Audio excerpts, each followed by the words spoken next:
তিন ব্যক্তির বাড়িতে কখনো দাওয়াত খেতে যাবেন না। অনেকেই আছে, আমরা মুসলমান মুসলমান ভাই হিসাবে একে অন্যকে দাওয়াত দিয়ে থাকে, অনেক কাফেররাও কিন্তু দাওয়াত দিয়ে থাকে। তো অনেক সময় আমরা এমন কিছু মানুষের বাড়িতে যাই যেখানে যাওয়া উচিত নয়, নবীজি সাল্লাল্লাহু আলাইহি সাল্লাম নিষেধ করে দিয়েছেন। মনে রাখবেন, একজন মুসলমানের অন্য মুসলমানের প্রতি কিছু হক রয়েছে, অর্থাৎ একটি হক রয়েছে এমন, যদি কোনো মুসলমান দাওয়াত দেয় তাহলে অবশ্যই সেই দাওয়াত অ্যাকসেপ্ট করা, কবুল করা, এটাই হচ্ছে ইসলামের বিধান। তবে কিছু কিছু জায়গা এমন রয়েছে যেখানে দাওয়াত দিলে আপনি কখনো যাবেন না, তাহলে আপনার ব্যক্তিত্ব নষ্ট হয়ে যাবে, আপনার মূল্য সেখানে কমে যাবে। এক নাম্বার হচ্ছে যারা খাওয়ানোর পরে খোটা দেয়, এই সকল ব্যক্তিদের বাসায় কখনো দাওয়াত খেতে যাবেন না। কিছু মানুষ এমন রয়েছে, কিছু ফ্রেন্ড সার্কেল এমন রয়েছে যারা কিছুদিন খাওয়ানোর পরে আপনাকে খোটা দেওয়া শুরু করবে যে তোরে কতবার খাওয়াইছি, এরকম বলে না? অনেক মানুষ আছে খাওয়ানোর পরে খোটা দেয়, তোমাকে দাওয়াত খাওয়াইছি, তোমাকে এই করেছে সেই করেছে।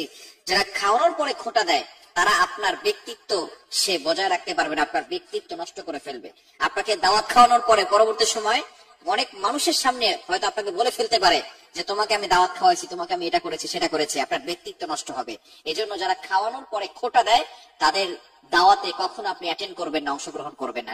দ্বিতীয় নাম্বার হচ্ছে মোস্ট ইম্পর্টেন্ট, কোন ব্যক্তি যদি হারাম ইনকাম করে, আপনি জানেন সে হারাম ইনকাম করে, অনেকে আছে সুদ খাচ্ছে, অনেকে আছে ঘুষ খাচ্ছে, এরকম মানুষ সমাজ আছে না নাই? সুদের কারবারকে আল্লাহ পাক রব্বুল আলামিন হারাম করে দিয়েছেন। পবিত্র আল্লাহ তাআলা ব্যবসাকে করেছেন হালাল আর সুদের কারবারকে করেছেন হারাম। কিন্তু আমাদের সমাজে এমন কিছু মানুষ রয়েছে যারা নামাজও পড়ে, 5 ওয়াক্ত নামাজ পড়ে, আবার মুখের দাড়িগুলো পেকে গিয়েছে, সাদা দাড়ি নিয়ে তসবিহ হাতে নিয়ে ঘুরে, আবার সুদের কারবারও করে। এরকম মানুষ সমাজে আছে না নাই?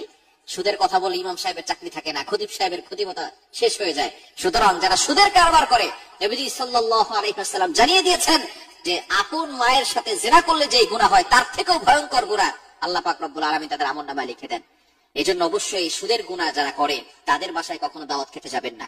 ঘুষের কারবার যারা করে তাদের বাড়িতে কখনো দাওয়াত খেতে যাবেন না। আপনি জানেন যে তাদের ইনকাম সোর্স হালাল নয়, হারাম, তাদের বাড়িতে কখনো দাওয়াত খেতে যাবেন না। আমরা এর দ্বারা তাদেরকে ইসলাম থেকে বের করে দিতে চাচ্ছি না, আমরা তাদেরকে বুঝাতে চাই যে হারাম ইনকাম করলে তাদের নামাজ, রোজা কোনো কিছুই আল্লাহ তাআলা কবুল করে না। যারা সুদের কারবার করে সবচেয়ে নিকৃষ্টতম গুনাহের কাজ হচ্ছে এটাই, যে সুদের কারবার করা। এজন্য অবশ্যই তাদেরকে আমরা এটা বুঝাতে চাই যে তোমরা সুদ ছাড়ো, ঘুষ ছাড়ো, হারাম ইনকাম করা ছেড়ে দাও, তাহলে কিন্তু আমরা তোমাদের সাথে মিশে যাব। এজন্য যারা হারাম ইনকাম করবে, ইনকাম সোর্স হালাল নয় হারাম, তাদের দাওয়াত কখনো গ্রহণ করবেন না। এবং 3 নাম্বার হচ্ছে যারা সামনে প্রশংসা করে আর পিছনে গীবত করে, এই সকল মানুষের সাথে বেশি মিশতে যাবেন না। আপনার সামনে প্রশংসা করবে এবং বিভিন্ন মানুষের কথা আপনার কাছে বলবে, অমুক এটা করেছে, তমুক এটা করেছে, এই সকল মানুষ থেকে সবসময় দূরে থাকার চেষ্টা করবেন। কেননা সামনাসামনি আপনার প্রশংসা ঠিকই করবে, আপনার কাছে যেমন মানুষের কথাগুলো আপনার কাছে বলে বেড়ায়, আপনার কথাগুলো মানুষের কাছে গিয়ে বলবে। সুতরাং এদের সাথে সম্পর্ক রাখলে আপনার ব্যক্তিত্ব নষ্ট হয়ে যাবে। নবীজি সাল্লাল্লাহু আলাইহি ওয়াসাল্লাম এজন্যই সৎ সঙ্গ অর্থাৎ সৎ বন্ধু চয়ন করতে বলেছেন।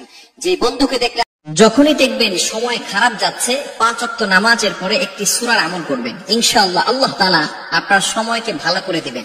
অনেক টাকা পয়সার লোক আছে, তারপরে দেখবেন মাঝে মধ্যে বিপদ চলে আসে, ক্ষমতাবান লোকের উপরে মাঝে মধ্যে বিপদ চলে আসে।